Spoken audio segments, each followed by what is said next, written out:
ahead. This is a good position to work on shoulder mobility and a little bit of strength. This is something I've gone to a lot recently, is a little bit of like a retest position.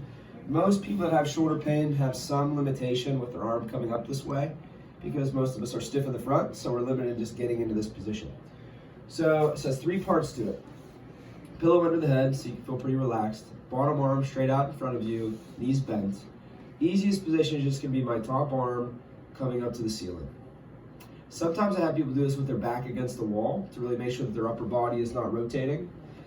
So I do that quite a bit, especially that gives them a little bit of a guide as to like you want to get your knuckles to the wall, right? Because most people are not aware of what their arm is doing up here. So the wall behind you is helpful. So phase 1 is just coming up and coming down slow. Now any of these motions that are not painful, I may add a weight to, right? So first I get through this one and this is fine. I may add a weight to this to make it tougher. Second one is once I get to here, I bring my hand down to my hip, tap my hip, keep my palm facing forward, and I come up to vertical.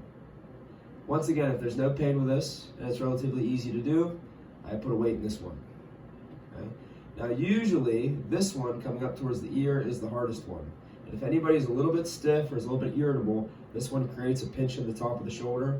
So I tell them to go just where they start to feel like they're getting close to that pinch, and come back to this vertical position.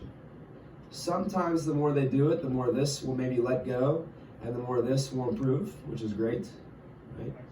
Sometimes it doesn't, and they just have to stay in a small range just short of that, right? And the other piece is that a lot of times working in this motion, especially working on a little bit of strength, working on this motion, which kind of loads the top of the shoulder in a little different way than it would in standing. Also, when they come back, this will get better. So it's a nice little quick retest that they can see. Now, if they get at least to here, if they're barely moving and it hurts, I'm not gonna put a weight in their hand. But even if they get to like here, I'll still do it with a weight because it just encourages more muscle to kick in. And then as soon as they get pain, they come back out of it. And then maybe they're going further the more that they do it. So the goal obviously is for me to be able to get my arm to touch my ear, feeling a little bit more like this is tight, less pinch on the top of the shoulder. So it's